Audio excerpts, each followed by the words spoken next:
여러분, 부활, 이제 우리가 다다음 주 부활절입니다. 그럼 부활이 뭡니까? 다시 사는 거 아닙니까? 맞죠? 여러분, 우리가 눈으로 보는데 사람이 죽으면 끝인데 어떻게 다시 살아요?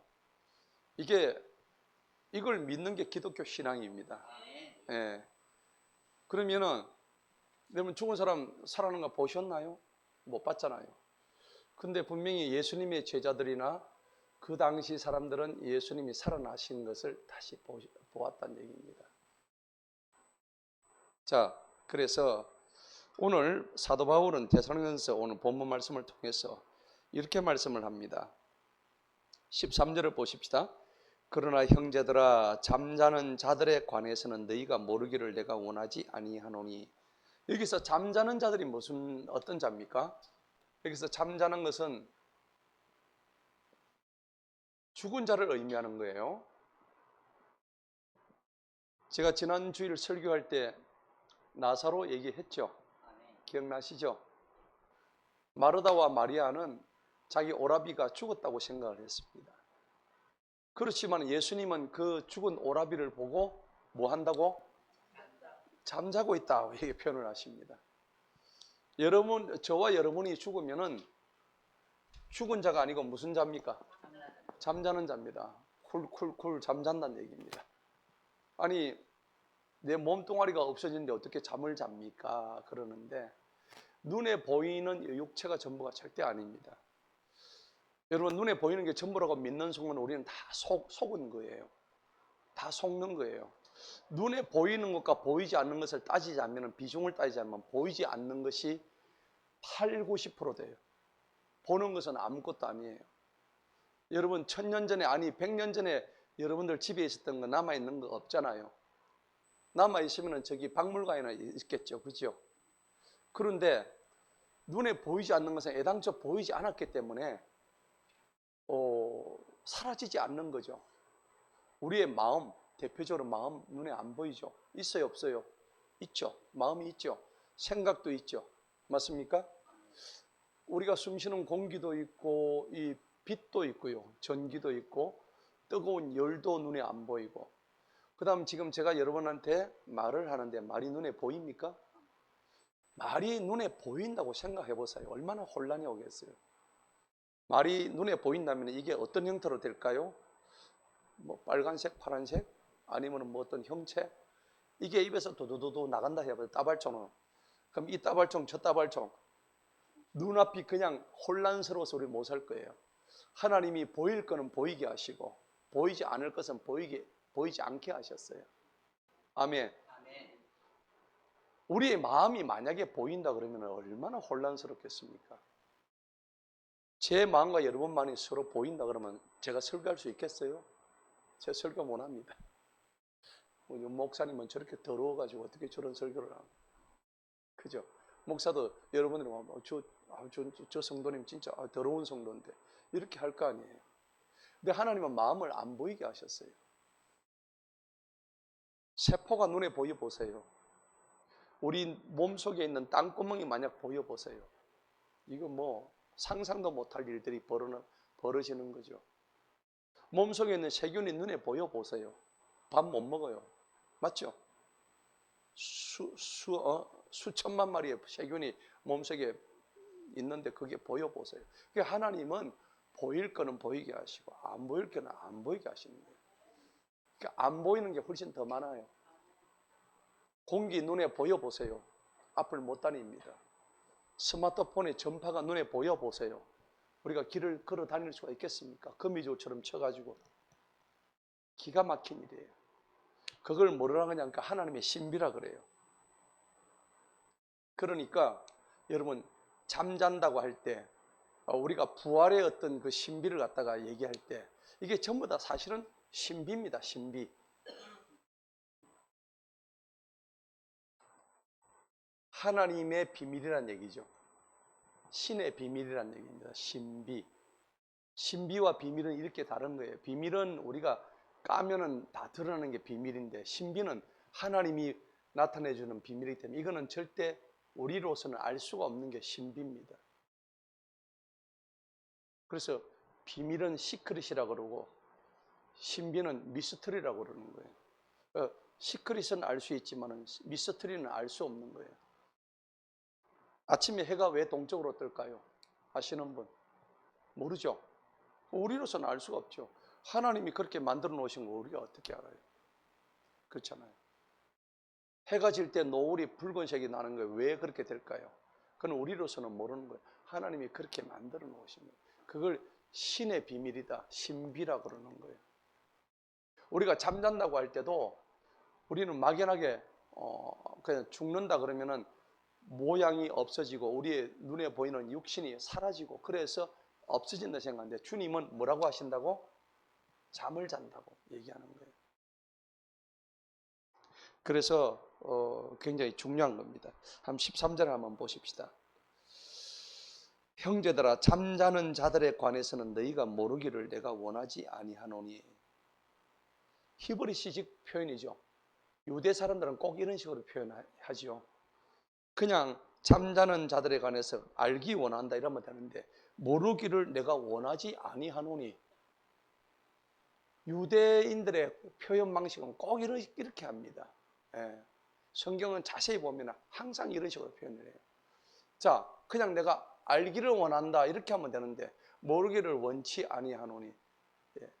그래서 우리가 교회 내에서도 앞으로 여러분들 표현할 때 이런 완곡한 표현을 쓰면은 굉장히 좀 지적으로 보이겠죠. 그리고 성경적으로 보입니다. 예, 집사님 그렇게 모르기를 원치 않습니다 하는 거, 그거 좀 알아라.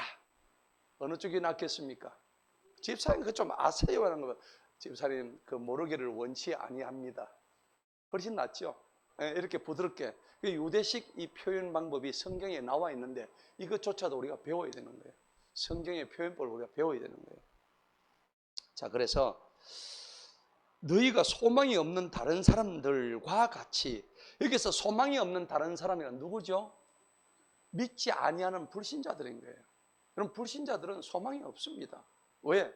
죽음은 끝으로 알고 있는데 사실은 그런 게 아니죠. 우리가 죽게 되면은 하나님 누구든지 한 번 사는 것은, 한 번 죽는 것은 정한이 이치죠.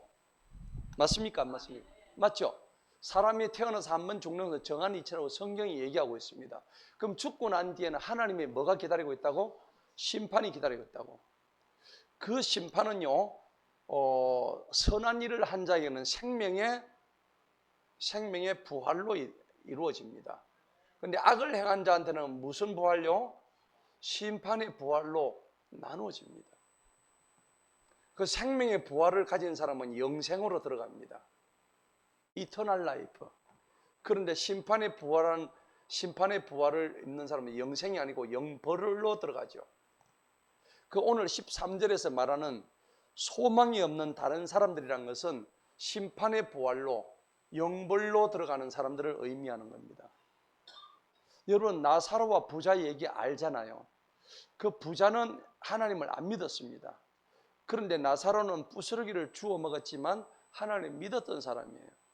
그런데 막상 이 땅에서는 부자가 잘 먹고 잘 살았지만은, 나사로는 거지 생활을 했지만은 죽고 나니까는 예수님을 믿었던 나사로는 천국에 가 있고, 그 다음에 그 부자는 지옥불에 떨어져서 지옥불의 형벌의 고통을 받고 있는데 너무 뜨거워서 이 나사로 보고 물을 한 방울만 좀 튕겨달라고 그래 얘기하는 장면 나오죠. 자, 그러면 여러분 그럼 보세요. 분명히 성경에 기록되어 있기 때문에 천국과 지옥은 있다는 것을 분명히 나타냅니다. 그러면 보세요. 우리가 죽고 난 뒤에 나사로가 자기 이름을 바꾸고 갔어요? 그대로 가져갔어요? 그대로 가져갔죠. 굉장히 중요한 거예요. 지금 여러분들 이름을 죽고 난 뒤에 여러분들의 이름이 어디에 기록되면, 계시록 22장에 보면 무슨 책에 기록된다고요? 생명책에 기록된다고요. 우리가 우리의 인격 그 자체를 가지고 들어가는 거예요. 근데 예수님은 우리에게 뭐라고 얘기하니까, 너희가 나를 믿으면은, 이사야 65장 17절에 뭐라고 하냐면, 너희는 이전 일을 기억도 하지 말라고 했습니다. 기억도 안 한대요. 누구를 믿으면? 예수님 믿으면은, 예수님 믿고 우리가 새롭게 변화받으면은, 우리가 과거에 잘못했던 그 못된 일들, 아주 정말 입으로 담을 수 없는 나쁜 일들, 그조차도 기억해요, 안 해요? 정확하게 말씀하시죠. 이사야 65장 봅시다. 눈으로 확인해야 되겠죠.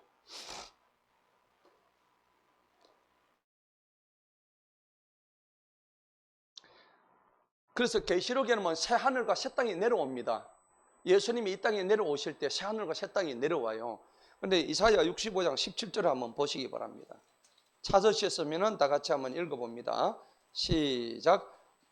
보라, 내가 새 하늘들과 새 땅을 창조하나니 이전 것이 기억되거나 마음에 떠올라야 안 떠올라요?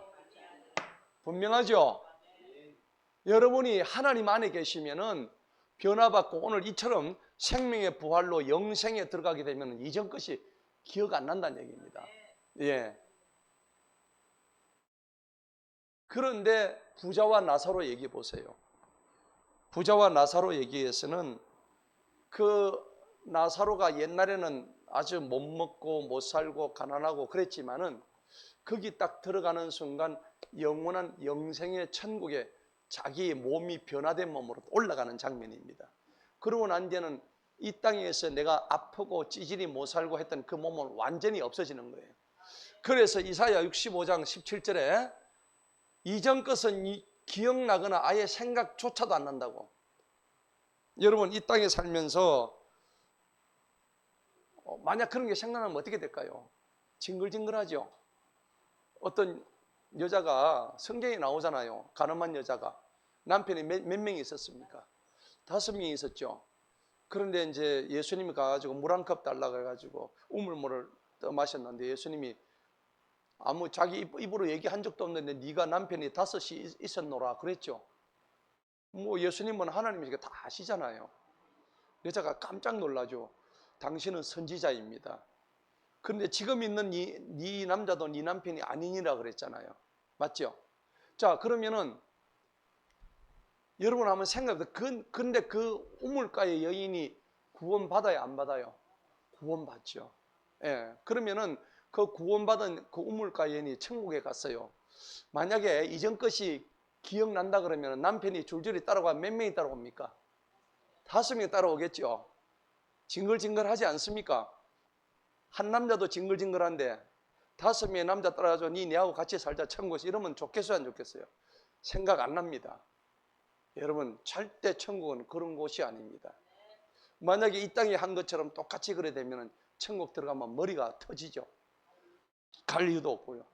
너무나 지금 정확하게 오늘 얘기하는데 오늘 이것이 우리가 읽는 본문 말씀에 지금 다 나와 있는 거예요. 한번 봅시다. 본문 말씀 다시 돌아갑니다. 성경을 본문 말씀 딱 책갈피를 꽂아 놓으세요. 바로바로 돌아가니까. 자, 13절 봅시다. 소망이 없는 다른 사람들인 것은 불신자입니다. 그와 같이 슬퍼하지 아니하게 하려 합니다. 너희는 그런 자하고는 다르다는 얘기입니다. 그런 사람들은 나중에 슬픔을 당한다는 얘기입니다. 그렇죠? 그러니까 성도의 죽음이란 것은 소망 없는 끝이 아닙니다. 새로운 생명의 부활이요 시작이라는 겁니다. 아멘. 그러니까 세상 사람의 죽음과 성도의 죽음은 질적으로 차이가 난다는 겁니다. 예. 그런데 14절 한번 보십시다. 한번 읽어봅니다. 시작.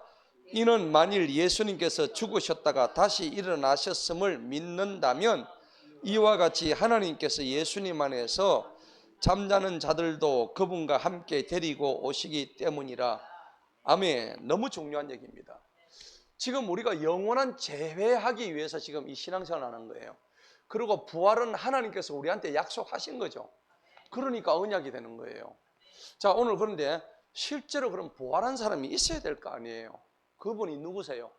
예수님이잖아요. 4월 20일 부활절이에요. 부활절. 그래서 우리가 부활을 기념하는 절이 부활절이 되는 거예요. 예수님이 우리에게 부활의 소망이 되셨기 때문에 우리가 그걸 믿는 거예요. 너희가 부활을 믿지 않는다면 나를 믿지 말라고 성경은 말씀하는 거예요. 정확하게 그 말씀을 하고 계신 거예요. 예. 오늘 보니까는 하나님의 말씀이 확실하게 이제 나오게 되죠. 예. 자, 14절 다시 한번 보도록 하겠습니다. 14절. 예수님께서 죽으셨다가 다시 일어나셨음을 뭐 한다고? 믿는다면. 이거 안 믿으면요, 너 나 믿지 말라고 성경에서 그렇게 말씀하셔요. 그 말씀이 나오거든요. 너 부활 안 믿으면 나 믿지 마 그러셔요, 예수님이. 고린도전서 15장 봅시다. 그 말씀이 나와요. 고린도전서 15장 딱 이렇게 이것도 갈피 해놓아 보세요. 이것도 많이 찾을 거예요. 고린도전서 15장에 보면은 여러 군데서 이 말씀이 나와요. 너가 부활 안 믿으면 나 안 믿어도 좋아 그러세요. 이런 정도로 우리한테 확실한 보증수표 주신다고요, 예수님이. 아멘. 할렐루야. 아멘. 자, 15장에 보니까는 고린도서 15장 찾으셨어요? 아멘. 14절을 봅시다. 14절에 보니까는 12절에 보니까요, 이제 그리스도께서 죽은 자들 일어나셨다고 선포되었는데도 어찌하여 너희 가운데 어떤 죽은 자들 부활이 없다고 하느냐. 이 자들이 누구냐면 사두개인들이에요. 예, 바울이 그 로마 가가지고 막 이렇게 전도할 때에 사두개인들은 예수님의 부활이 없다고 얘기했던 자들이에요. 그런데 13절 보세요. 그러나 만일 죽은 자들이 부활이 없다면 그리스도께서도 일어나셨어요? 안 일어나셨어요?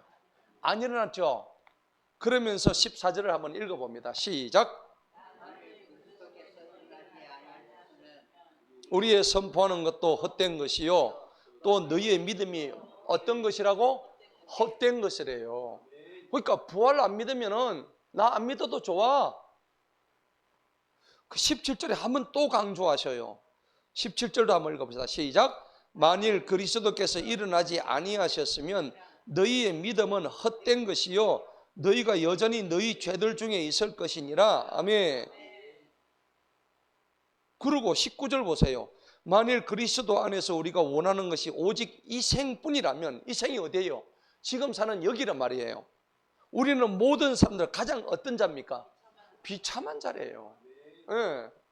너무나 감사한 일이 아닌가요? 그러면서 20절의 말씀을 합니다. 다 같이 읽습니다. 시작. 그러나 이제 그리스도께서는 죽은 자들로부터 뭐 하셨어요? 일어나셨으며 잠자는 자들의 무슨 열매? 첫 열매가 되셨다고. 예수님이 첫 열매가 된 거예요. 이 열매 보니까 우리가 따라가는 거예요. 네. 너무 감사한 거죠. 자, 본문 다시 데살로니가서 돌아갑시다. 그러면 14절 보니까 만일 예수님께서 죽으셔서 다시 일어나는 걸 믿는다면 우리는 믿어요? 안 믿어요? 나는 믿습니다.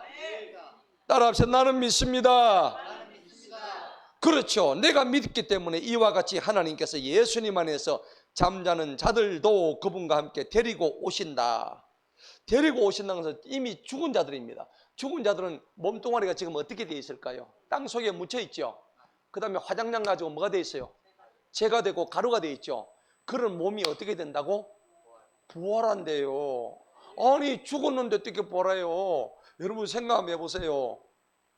이게 가능해요? 바다에 뿌리고 흙에 뿌리고 그 모든 것들이 스르륵 스르륵 막 모여가지고 막 형체로 막 이렇게 해가지고 막 사람으로 부활을 한다니까. 안 믿어지죠? 지사님 믿어져요? 안 믿어져. 안 믿어진다. 안 믿어지는 게 정상이야. 네. 그럼 생각해 보세요. 지금 화명 생태공원에 가면 우미 돋아요, 안 돋아요? 제가 운동할 때 보면은 그 대지를 뚫고 땅이 얼마나 두껍습니까? 거기서 연약한 이파리 하나가 싹 올라오더라고. 지난주 가니까는 요 한 0.5cm 오는데 지금 오늘 가보니까는 3cm로 올라갔어. 할렐루야. 그런데 걔가 처음에 뭐였어요? 걔가 처음에 동그란 씨앗이었어. 씨앗.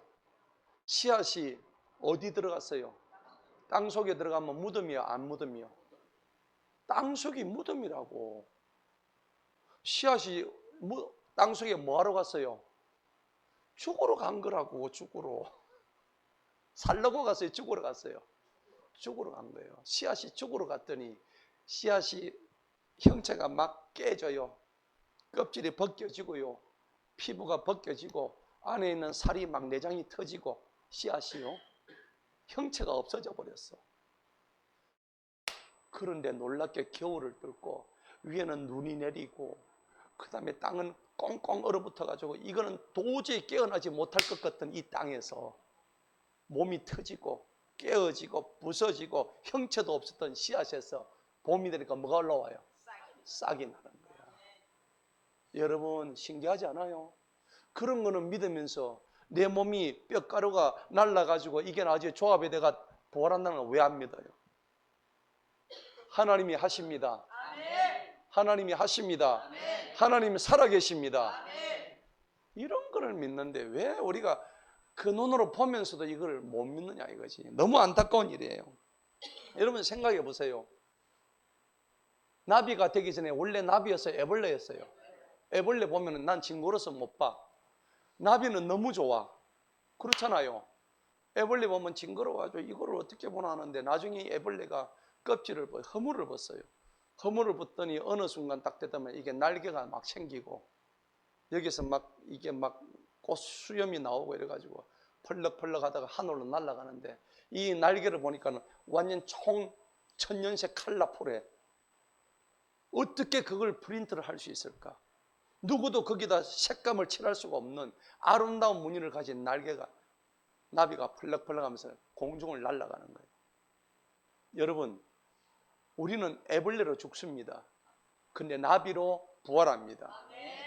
너무나 하나님이 이미 하나님의 지문, 하나님의 DNA를 온갖 자연 속에 다 심어 놓으셨다고. 왜 이걸 보고도 우리가 세상 사람들은 멍청하게 이걸 못 깨달아요. 그런데 우리 성도들은 이걸 보고 깨닫잖아요. 이게 그 사람들과 우리 사람들의 차이란 말이에요. 그런데 오늘 뭐라고 얘기했습니까? 보니까는 하나님께서 예수님 안에서 잠자는 자들도 그분과 함께 데리고 온다는 것은 죽어있는, 여러분 무덤이 어떻게 생겼어요? 이렇게 생겼죠? 맞습니까? 이게 무덤이죠. 이 안에 이제 시신이 누워있어요. 이렇게 사람이 이렇게 누워있다고. 그럼 이 누워있는 사람이 나중에 내가 우리 할아버지 이장하는데 보니까요 아무것도 없어. 뼈 몇 점이 있더라고요. 예, 우리 할아버지 이장할 때 보니까. 근데 뭐 우리 할아버지는 예수 믿었으니까 부활의 소망이 있죠. 근데 이 뼈다구가 이렇게 생긴 뼈다구가 나중에 어떻게 될까요? 뼈가 에스겔 37장 아시죠? 여러분 에스겔 37장에 뭐가 있습니까? 마른 뼈들이 서로 짝짝 맞아지는 장면 나오죠? 이미 힌트가 다 나왔어요. 부활 왜 못합니까? 마른 뼈의 환상, 에스겔 선지자를 통해서 마른 뼈의 환상을 통해서 이게 죽어있는 시체들이 딱딱 조합이 맞아가지고 완전히 새롭게 부활한다는 걸 이미 구약에서 부활을 다 얘기하고 있다고. 그렇죠? 근데 왜 이걸 우리가 안 믿느냐 이거죠. 근데 죽은 자들이 먼저 일어난대요. 살아있는 우리가 먼저 일어날까요? 죽은 자들이 먼저 일어날까요? 왜 죽은 자들이 먼저 일어날까요? 순서가 있잖아요. 장유, 유서. 몰라요? 찬물도 아래 위가 있지. 죽은 자들은 우리보다 먼저 죽었잖아요. 그러니까 하나님께서 먼저 죽은 자들부터 일으키시는 거예요. 왜 그러냐면 살아있는 우리의 이 두 눈으로, 살아있는 눈으로 직접 보라고요. 직접 보라고. 그때는 우리만 보는 게 아니고 이 세상에 낙오된 사람을 다 보게 될 겁니다. 내가 저를 짰으면 내가 믿었을 걸. 땅을 치고 후회해도 소용이 없는 거야. 예. 그러니까 이 예수 믿는 사람이 부활이라는 것은 너무나 중요한 거예요. 할렐루야. 예. 그러니까 우리가 복음이라고 하면은 다른 거 없습니다. 딱 두 가지입니다. 예수님의 복음은 예수님의 십자가, 죽음, 대속의 죽음 플러스 뭡니까? 부활, 이겁니다. 십자가의 죽으심과 부활. 예. 그러니까 이 십자가 왜 죽으셨을까요? 그렇죠. 우리 죄를 위해서. 우리가 뭐 이쁘다고 우리 죄를 죽어요. 여러분 남의 죄를 위해서 죽을 수가 없잖아요. 저는 못 죽어요. 못 죽어요. 그런데 우리를 하나님이 사랑하셔서 죽었죠. 그러니까 십자가 죽으면 다른 말로 하면 이게 뭐라고? 사랑이에요. 사랑. 그냥 사랑인데 어느 정도 사랑하셨어요? 죽기까지 사랑하시잖아요. 우리는 내가 마음에 들 때까지만 사랑하잖아요. 솔직히 그렇잖아요. 예. 내 기분 좋을 때까지만 사랑하는 거지. 나빠봐요. 저 인간 저거. 바로 손가락질하죠. 그게 우리 인간의 속성이에요. 그런데 십자가의 죽음은 사랑이라고 그랬는데 부활은 뭡니까? 부활은 우리한테 소망이 되는 거예요. 맞죠? 맞아요. 우리는 직접 아직 부활을 안 했지만 우리한테 소망이 되죠. 그런데 생각해 보세요. 복음은 뭡니까? 이 십자가의 죽음과 소망의 부활을 갖다가 뭘 해야 됩니까? 믿어야 되겠죠. 그러니까 복음은 뭡니까? 믿음밖에 없는 거예요. 누구든지 믿음으로 구원받습니다. 내 행동으로, 내 행위로 내가 뭘 많이 해가지고 구원받는 건 일체 없습니다. 그렇게 얘기하면 그 이단입니다. 여러분, 내가 헌금 많이 해서 구원받습니까? 교회 봉사 많이 해서 구원받는 거 아닙니다. 예, 내가 밖에 나가서 선행을 많이 해서 구원받아요. 일체 1%도 그런 거 없습니다. 믿음은 우리를 구원시켜주는 가장 최고의 근본이 됩니다. 그러니까 여러분 고린도서 13장에 보면은 그 유명한 말씀이에요. 믿음과 소망과 사랑은 영원토록 있을 텐데, 항상 있을 텐데 그 중에 제일 큰 거는 뭐라고? 사랑인 거예요. 우리 신앙생활의 가장 핵심적인 세 가지가 바로 이거예요. 맞죠? 제가 지난 시간에 데살로니가서 1장을 가지고 제가 설교했죠. 뭐였습니까? 첫 번째는 믿음의 행위. 그 다음에 두 번째는 뭐였습니까? 사랑의 수고. 맞아요? 사랑의 수고가 들어가야 돼요. 세 번째는 뭡니까? 인내, 소망의 인내. 맞죠? 소망의 인내입니다. 이것 세 가지를 해야만이 우리가 신앙을 유지를 할 수 있는 거예요. 맞죠? 따라합시다. 믿음의 행위, 사랑의 수고, 소망의 인내. 그래서 믿음, 사랑, 소망입니다. 예. 내가 믿음이 아무리 좋더라도요, 사랑 없으면 안 됩니다. 예. 내가 저분한테서 사랑의 모습을 전혀 볼 수 없다. 그러면 가짜배기 믿음입니다. 여러분, 소망이 아무리 있어도 사랑이 없다는 것은 그 사람은 그 소망을 이룰 수가 없습니다. 그래서 제일은 사랑인 겁니다. 내가 누군가를 사랑하면요, 여러분, 누군가를 만약 사랑하는 마음이 들면 어떻게 되냐면 그 사람이 불쌍히 여겨져요. 맞죠? 저 사람 너무 사랑스러운데 저 양반이 지금 너무 어렵구나. 그러면 내 것을 막 주고 싶어요. 이게 사랑은요, 줄 때 나오는 거예요. 여러분, 받으려고 하지 마세요. 콩 한 쪽도요, 나눠 먹으라 하잖아요. 많이 베푸시기 바랍니다. 예, 가진 거 다 여러분 갈 때 못 가지고 갑니다. 전부 다 베풀고 가세요. 다 나눠주세요. 나보다 못한 사람 다 나눠주시기 바랍니다. 선교 위에 서시고 복음 위에 서시고 또 구제 위에 서시고 여러분 사랑을 베풀 만한 곳을 찾아서 서시고. 예, 우리 인생이 그리 오래되지 않습니다. 이제 얼마 남지 않았습니다. 자, 15절 한번 보십시다. 우리가 주님의 말씀으로 이것을 너희에게 말하노니 주님께서 오실 때까지 살아서 남아있는 우리가 결코 잠들어 있는 자보다 앞서지 못하리라 그랬습니다. 그렇죠. 죽은 자들이 먼저 일어서는 거예요. 죽은 자들이. 예. 죽은 자들이 먼저 일어서고 그 다음에 살아있는 우리가 예수님이 내려오실 때에 재림하실 때 우리가 다시 공중으로 올라가는 거예요. 자, 예수님은요 부활하시기 전에 먼저 십자가에 죽으셨죠. 죽으시고 거기서 승천하셨어요, 안 하셨어요? 승천하셨죠. 사도행전 1장에 보면은 예수님이 승천하는 모습이 나와요. 한번 볼까요? 예, 뭐라고 하시면서 하늘로 올라가셨는지. 사도행전 1장을 보십시다. 우리도 이렇게 살아야 돼요. 예수님이 이제 사도행전 1장에 보면 제자들이 모여서 물어봅니다. 6절에 보니까는 주님, 우리 이스라엘 왕국을 언제 회복하실 겁니까? 이러니까 7절에 보면 그때나 시기들은 아버지만 알지 나와 너희들은 모른다. 그러면서 너희들이 해야 될 것은 8절의 말씀을 주셨어요. 성령님이 너희에게 임하신 후에 너희가 뭘 받아요? 능력을 받고 나면 능력을 받으려면 너희가 능력 받으려면 뭐가 임해야 된다고? 성령님이 임해야 된다고요. 할렐루야. 여러분 능력 받고 싶으십니까? 그럼 성령님이 임재해야 돼요. 내가 진짜 성령이 임재하는지 아닌지 여러분 스스로 잘 아실 거야. 예. 근데 목사님 저는 어떨 때 보면 악령이 충만합니다. 예. 그럴 때도 있잖아요. 예. 우리는 항상 양가적인 어떤 존재거든요. 우리 속에는 성령과 악령이 늘 싸워요. 예. 싸우는데 성령이 충만한 사람은 악령이 힘을 못 써. 그런데 악령이 충만한 사람은 성령이 길을 못 펴요. 성령님이 내 속에서 탄식하고 계셔요. 성령님이 숨을 못 쉬어가지고 기가 죽어가지고. 여러분이 선택하시는 거예요. 하나님 우리에게 뭘 주셨어요? 자유의지 주셨죠. 그 자유의지를 잘 써야 되는 거야. 그런데 오늘 성령을 받아야 너희가 능력 받는다고 되어 있잖아요. 그래서 너희가 해야 될 일이 8절에 뭡니까? 너희는 어디 가야 됩니까? 예루살렘, 또 온 유대, 또 사마리와 땅끝까지 이르러서 뭐가 되라고? 내 증인이 되라. 예수님이 자신의 증인이 우리 보고 되래요. 할렐루야. 예수님 증인 되려 그러면 우리가 예수님처럼 살아야 증인이 되지.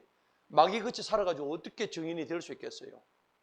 여러분, 우리의 얼굴에서 예수님의 얼굴이 보여야 되잖아요.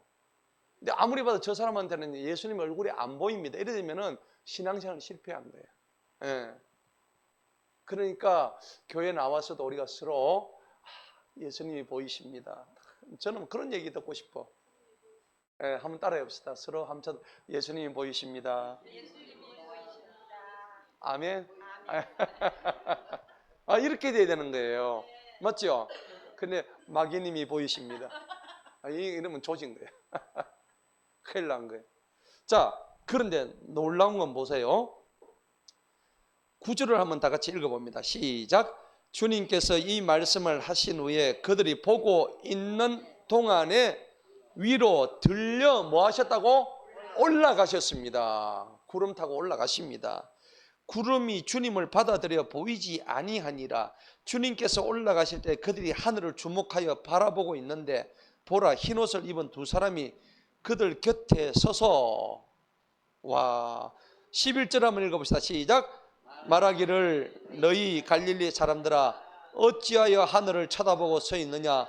너희를 떠나 하늘로 들려 올라가신 이 예수님께서는 너희가 하늘로 들어가심을 본 그 모습 그대로 오신답니다. 예수님이 어떻게 오신다고? 올라가신 그 모습 그대로 오신다고. 묻지 마세요.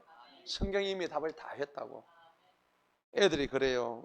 목사님, 예수님 어떤 모습으로 오신대요? 그 성경에 다 나와 있는데 나는 그때 그 모습을 본 적은 없지만은 예수님이 어떤 옷을 입고 그 한 500명 되는 숫자가 보는 데에 그때 올라가셨어. 그렇게 얘기하면 되는 거예요. 자, 그러니까 생각해 보세요.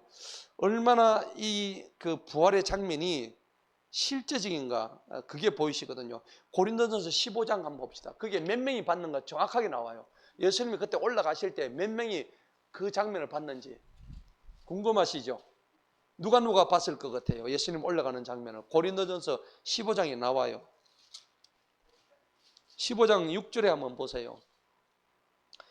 자, 5절부터 봅시다. 5절 다 같이 한번 읽어봅니다. 시작. 게바에게 보이시고 그 후에 12 제자에게 요걸 뭘 보이셨다고? 부활하고 보이셨단 말입니다. 부활하니까는 도마는 이 손가락을 찔러보라 하고 막 그랬죠. 6절 읽어봅니다. 시작. 그 후에는 몇 명?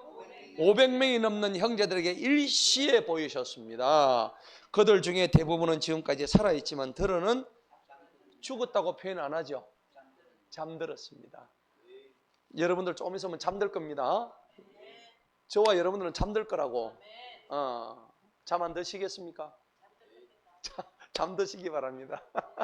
잠들면 그 뒤에 기다리는 건 뭡니까? 부활이 기다리고 있는 거예요. 할렐루야. 왜냐하면 예수님이 첫 열매가 되셨거든요. 예. 그러니까 여러분들 잠드는 게 두려워요, 안 두려워요? 두려워요 하려다가 자, 두렵지 않습니다. 이 땅에 사는 것은 넓고 우리가 왜 죽느냐면 이 땅에 살 때는 생로병사로 죽어요. 맞죠? 늙고 병들어 죽는 거지 그냥 죽지는 않습니다. 이제 젊은 사람들 죽는 사람은 갑자기 사고로 죽는 경우도 있겠죠. 하지만 그 사고로 죽는 것도 하나님의 뜻 안에 있는 거예요. 예. 근데 오늘까지 살려주신 하나님의 은혜에 감사하십시다. 날마다 여러분들 두 발로 걸어나 다닐 수가 있고, 여러분 오늘 이 자리에 나온 거 여러분이 결정했다 생각하면 절대 그렇지 않습니다. 하나님의 인도하심이 아니면 이 자리에 나올 수가 없어요. 예배 자리에 나올 수가 없다고요. 여러분 그걸 감사히 여기시기 바랍니다. 예. 자, 그래서 우리가 본문 말씀 한번 보십시다. 보니까 아까 몇 명이 동시에 지켜봤다고요? 500명이 봤다잖아요. 예수님이 공중에 올라가실 때 500명이나 일시에 봤대요. 그러면 내려오실 때는 어떻게 될까요? 오늘 본문 말씀에 내려오시는 모습이 그대로 나와요. 한번 봅시다. 16절 드디어 내려오십니다. 한번 읽어봅니다. 본문 말씀 시작. 주님께서 호령과 천사장의 소리와 하나님의 나팔과 함께 하늘로부터 친히 내려오실 것이기 때문이니 죽은 자들이 그리스도 안에서 먼저 일어나고, 주님이 이 땅에 내려오실 때에 세 가지가 일어나죠. 첫 번째 뭡니까? 호령. 여러분 산에 가면 야호 하죠. 야호 하는 겁니다. 야호. 왜 야호 할까요? 야호란 뜻은 원래 여호와 이 뜻입니다. 예, 이스라엘어로 여호와 이런 뜻입니다. 그러니까 산에 가면은 산 꼭대기에 보이는 건 하늘밖에 없어요. 그러니까 사람들 입에서 저절로 나오는 게 야호가 나오는 겁니다. 그 야호가 여호와란 뜻입니다. 원래. 예. 그렇기 때문에 산에 가서 야호를 많이 하시기 바랍니다. 그건 굉장히 성경적입니다. 자, 그래서 호령이 일어납니다. 그 다음에 천사장의 소리가 나타나죠. 예, 천사장 미가엘의 소리가 막 확 나타납니다. 그 다음에 또 뭐가 나타납니까? 하나님의 나팔 소리. 우리 조금 전에 찬양했죠. 하나님의 나팔 소리 천지 진동할 때에, 천지를 진동한대요. 하나님의 나팔 소리가. 그럼 그때서야 많은 사람들이 믿지 않는 세상 사람들은 깜짝 놀라는 거예요. 예수님이 이 땅에 나타나실 때에 어떤 모습일까요? 힌트 아까 제가 드렸잖아요. 사도행전 1장 8절에 올라가신 그 모습 그대로 내려오신다 했잖아요. 예수님이 분실하고 안 내려옵니다. 올라가신 그 모습 그대로 내려오신대요. 이미 힌트가 다 나왔어요. 그러니까 오늘 예수님이 이 땅에 내려오실 때에 친히 내려오시는데, 그러면 한번 세상 사람들이 다 보게 내려올까요? 안 보게 내려올까요? 다 보게 내려오죠. 그러면 예수님께서 이 땅에 내려오실 때 우리는 덕천동 상공에서 보는데, 서울에 있는 내 형님은 못 보겠네. 못 봅니까? 그럼 예수님은 몸이 몇 조가리 떼야 됩니까? 서울도 가야 되고 강릉에도 가야 되고 중국도 가야 되고 그래야 되네? 아닙니다. 예수님은 모든 초월자십니다. 예수님이 이 땅에서 내려오실 때는 모든 사람이 다 눈으로 보게 되어 있습니다. 여러분 정확하게 아세요. 네, 정확하게 예수님은 우리 눈에 다 보이게 내려오십니다. 자, 그런데 예수님이 친히 내려오실 때 죽은 자들이 그리스도 안에서 먼저 일어난대요. 왜? 살아있는 내가 먼저 좀 올라가면 되는데 왜 죽은 자들이 먼저 가야 됩니까? 그거는 누구 뜻이에요? 하나님 뜻이에요. 그거는 다구지기면 안 돼. 그건 하나님의 뜻 안에 있는 거예요. 예, 하나님의 주권과 하나님의 섭리입니다. 그리고 제가 인간적으로 얘기도 그랬죠. 찬물도 아래 위가 있다고. 우리보다 먼저 돌아가신 분들이 먼저 일어나야 되죠. 그래 우리가 그걸 두 눈으로 똑똑히 봐야 이게 맞다 안 맞다 증명되죠. 맞죠? 우리가 먼저 올라가 보면은 먼저 죽은 사람들이 야들 어디 갔겠노? 이 땅에 살던 애 한 명도 없네. 이래 될 거 아니에요. 그러니까 순서가 그게 맞는 거예요. 하나님은 그래서 질서의 하나님인 거예요. 예. 자, 그래서 호련히 변화가 되는 거예요.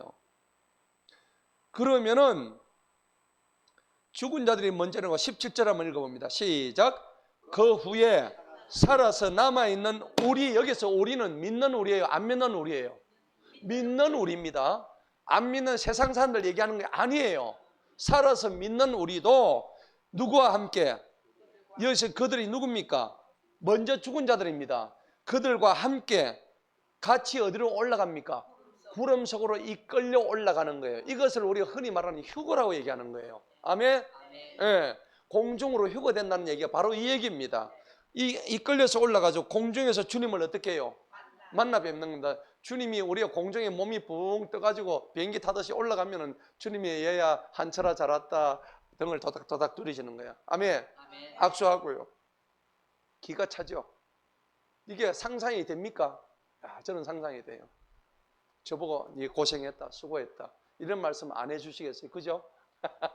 자, 그래서 그리하여 우리가 영원히 주님과 함께 있으리라 하는 거예요. 자, 여기서 우리가 중요한 거는 뭐냐 그러니까 이때 올라가는 몸은요. 자, 우리가 영어로 몸을 뭐라고 그래요? 바디라 그러죠. 아십니까? 몸은 바디예요. 바디. 이 바디는 육신의 바디는 썩어요. 맞죠? 여러분들 지금 약을 다 드시잖아요. 무슨 약을 들어도 한 가지는 다 드실 거예요. 그러면 우리가 이 땅에 살다가 죽어가지고 당뇨병으로 죽었어. 암으로 죽었어. 그러면 이제 죽은 그 몸뚱아리가 예수님이 오실 때 이제 부활을 했어. 그러면은 올라갈 때 암이 있을까 없을까? 없어요. 왜 없는데요? 다 없었어요. 변화된 몸이라고 했잖아요. 만약에 내가 암덩어리를 그대로 주님과 함께 저 공중에 올라가지고 만약에 한다면은 그거 가지고 약국을 찾아야 돼. 의사를 찾아가지고 또 암약을 또 먹어야 돼. 당뇨병 약을 또 먹어야 돼. 고혈압 약을 또 먹어야 돼. 그런 몸이 아닙니다. 오해하지 마세요. 이 몸은 무슨 몸이냐? 변화된 몸입니다. 변화된 몸. 이 몸은요 완전히 새로운 생명체로 변한 몸입니다. 그래서 썩지 아니할 몸이라고 성경이 정확하게 기록하고 있어요. 고린도전서 15장에 보면 그게 정확하게 나와 있다고요. 썩을 몸이요 썩지 않을 몸이에요. 안 썩어요. 몸은 몸인데 지금 이 몸이 아니라고요. 만약에 생각해 보세요. 이 땅에서 팔이 하나 날아가 버렸어요. 그럼 천국에 다시 부활해가지고 올라가는데 이 팔이 하나 없는 채로 그대로 부활되겠습니까? 아닙니다. 완전한 몸으로, 변화된 몸으로. 예. 그 다음에 지금 늙어가지고 쪼글쪼글해가지고 지금 얼굴에 온갖 검버스가 피고 이빨 다 빠지고 올라갔는데 전부 다 이빨이 안 되고 치과에 가지고 이빨 해는 그런 몸이 아니라고요. 거기는 썩지를 않는데요. 고린도서 15장에 나와요. 한번 봅시다.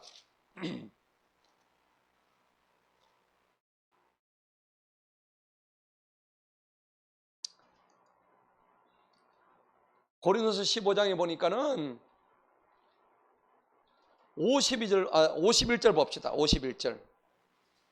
이게 하나님의 신비래요. 참 기똥찬 거 아닙니까? 보라 내가 너희에게 한 뭐를 알게 한다고? 그래 제가 처음부터 말씀드렸죠. 하나님이 우리한테 보여주시는 비밀은 비밀이 아니고 뭐라고? 신비라고. 신비. 자, 신비를 알게 하는 우리가 다 잠잘 것이 아니요. 우리가 모두 뭐 한다고? 모두 변화된대요. 예수 안에 죽으면 모두 변화가 된대요. 할렐루야.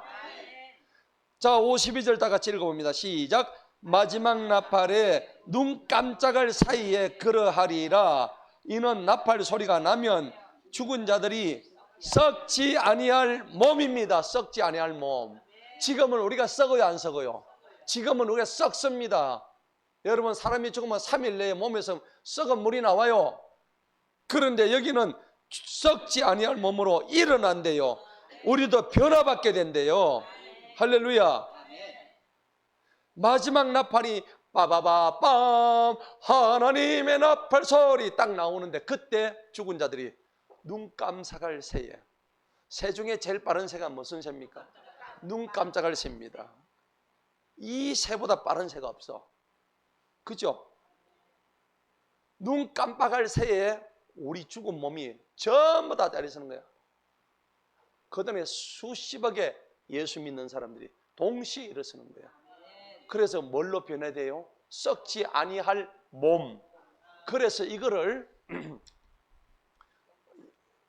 이 영적인 몸이라고 그래요. 지금 우리의 몸은 육적인 몸이죠. 변화된 몸을 우리는 영적인 몸이다. 이걸 영어로 스피리추얼 바디라고 그래요. 스피리추얼 바디 이렇게 얘기해요. 그러니까 변화된 영적인 몸은 몸인데 지금의 현재 이 몸이 아니라 썩는 몸이 아니고 병든 몸이 아니라 찌든 몸이 아니라 죄로 인해 찌든 몸이 아니라 한쪽팔이 잘린 몸이 아니라 완전한 몸, 늙어서 얼굴에 검버섯이 있는 그런 몸이 아니라 완전히 하나님으로부터 깨끗하게 변화받은 그런 몸으로 변화되는 거예요. 할렐루야. 주님께 감사의 박수 한번 칩시다. 하나님 감사합니다. 이런 몸으로 우리를 인도해 주신다고요. 다음 주에 우리가 부활절인데 이걸 알고 부활절을 맞이해야 될 거 아니에요. 해마다 부활절을 맞이하면서 이것도 모르고 부활이니까 뭐 부활하는데 뭘 부활했다는 얘기예요. 계란 하나 받아가지고 알이 부활했다 이 말인가? 그죠? 우리 어릴 때 계속 그런 교육을 받아왔으니까 부활절 하면 달걀 먹는 날 이렇게 생각한다니까. 정확하게 교회에서 알려줘야죠. 우리가 어떻게 부활하는 걸 알고 부활절을 맞이해야죠. 할렐루야. 자, 그러면은 53절 봅시다. 이는 썩을 것이 반드시 썩지 아니함을 입죠. 죽을 것이 죽어요, 안 죽어요? 반드시 안 죽는다고요. 우리는 영원히 안 죽어요. 죽음을 두려워하지 마세요. 그러므로 54절에 보니까 이 썩을 것이 썩지 아니함을 입고 또한 이 죽을 것이 죽지 아니함을 입을 그때에는 사망이, 우리는 지금 육적인 사망으로 들어가는데 승리에게 삼킨 바가 되었다고. 할렐루야. 예. 라고 기록된 말씀이 그때 이루어진다, 성취된다고요. 야, 성경이 이렇게까지 얘기를 하고 있을 수가. 너무나 확실하죠. 부활에 대해서는 너무나 확실하게 말씀하시죠. 와, 우리가 이걸 알고 있다면은 진짜 57절의 말씀을 그대로 읽어야 돼요. 57절 시작. 그러나 우리 주님 예수 그리스도를 통하여 우리에게 뭘 주셔? 승리를 주시는 하나님께 뭐 해야 됩니까? 감사해야 되는 거예요. 할렐루야. 그래서 부활절을 감사한 거예요. 아멘. 자, 본문 다시 돌아가서 마지막입니다.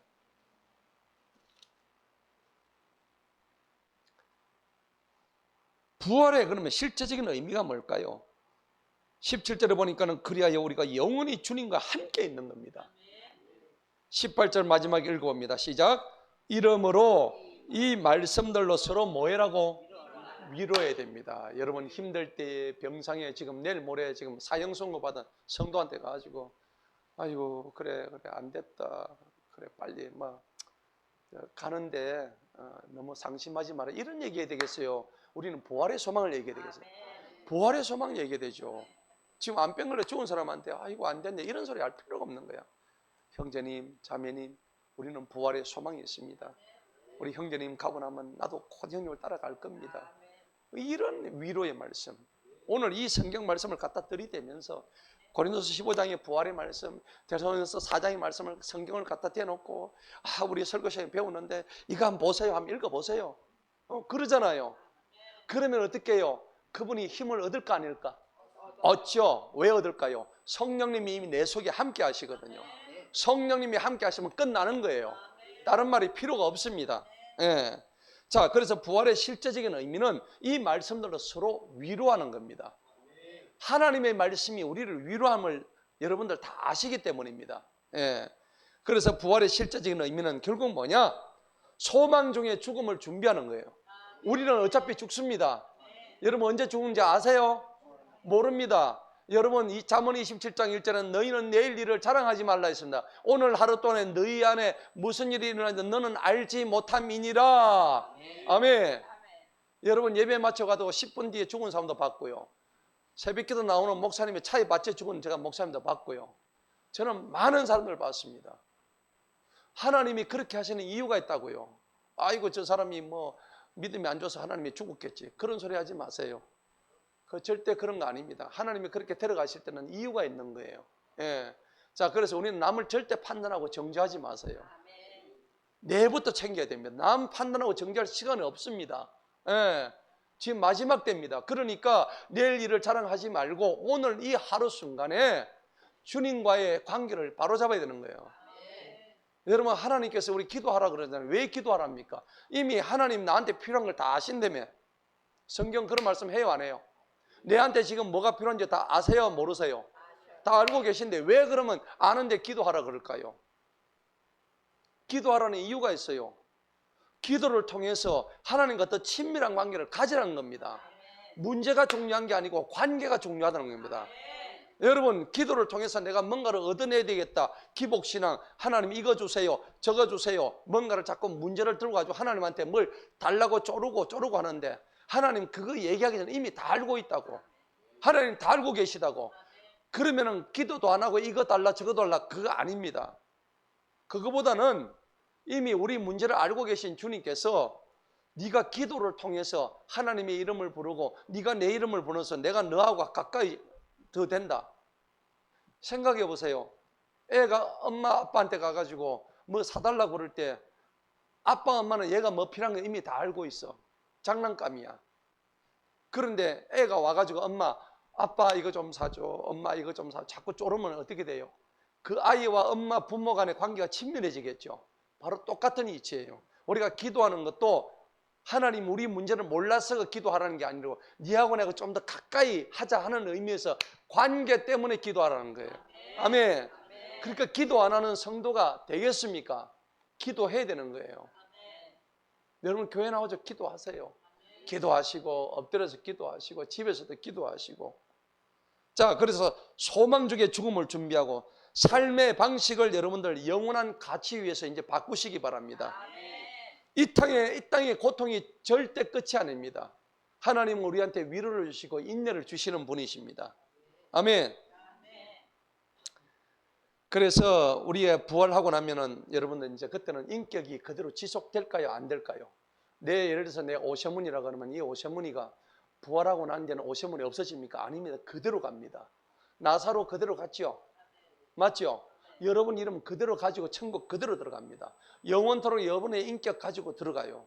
그럼 이 땅에 살 때 그 인격을 다듬어야 돼요? 안 다듬어야 돼요? 다듬어야 되는 거예요. 여러분 구원은 값없는 은혜입니다. 그런데 구원과 함께 천국 갈 때 하나 더 받는 보너스가 있어요. 그게 뭡니까? 상급이에요. 아멘. 구원은 누구나 믿으면 받는 거지만은 상급은 달라요. 그 사람의 행위에 따라 가지고 상급이 큰 사람이 있고 적은 사람이 있어요. 그러면은 이 상급을 여러분 정확하게 이해를 하셔야 되는 거예요. 자, 그래서 이 상급을 우리가 정확하게 받아야 되는데 나사로도 이 상급을 갖다가 하나님한테 제대로 받았단 말이에요. 여러분 다윗이나 모세도 하나님의 일을 열심히 했기 때문에 그 상급이 크단 말이에요. 그러면 여러분 상급이 제일 큰 사람은 누구의 상급일까요? 하나님을 위해서 뭐 하다가 뭐 한 사람이에요? 복음을 전하다가 뭐 한 사람이에요? 순교한 사람의 상급이 제일 큽니다. 그 이번에 우리 제주도 가가지고 우리 장교사님 가가지고 제주도 가가지고 선교대에 갔다 왔잖아요. 갔다 왔는데 그게 찬양하는데 내 목을 잘라가라, 내 뼈를 꺾어가라, 내 살을 찢어가라 그 찬양을 하면서 토마스 선교사가 대동강 와가지고 목이 잘렸죠. 맞습니까? 제너럴 셔먼호 타고 와서 목이 잘려가지고 대동강에 뭘 뿌렸습니까? 순교자의 피를 뿌렸죠. 이 땅에 조선 땅에 순교자의 피를 뿌렸기 때문에 오늘 우리가 이 자리에서 예배드리고 있는 거예요. 아멘. 여러분 우리도 피 뿌릴 준비를 해야 되는 거예요. 예수님의 피가 있었기 때문에 우리가 오늘 이 자리가 있는 것이고 대동강에서 토마스 선교사의 피가 있었기 때문에 오늘 이 자리가 있는 거예요. 그래서 우리 속에는 무슨 피가 흐르냐면 더러운 피가 흘러요 지금. 그러니까 더러운 피를 전부 다 누구의 피로 수혈해야 돼요? 예수님의 피로 바꿔야 되는 거예요. 여러분 분민병 가지고 예수님 피로 바꿀 수 있어요? 없습니다. 예수님의 피는 우리 교회에 와가지고 날마다 기도하고 성령 충만한 생활을 해야 예수님의 피를 바꾸는 거예요. 예. 예수님의 피 수혈하지 않으면 이 더러운 피 가지고는 천국에 못 간다고요. 네. 분명히 생각하시면서 오늘 부활 이후에 우리에게 주시는 하나님의 놀라우신 그 사랑과 은혜 가운데 우리 모두가 승리하기를 주님 이름으로 축복합니다. 이 시간에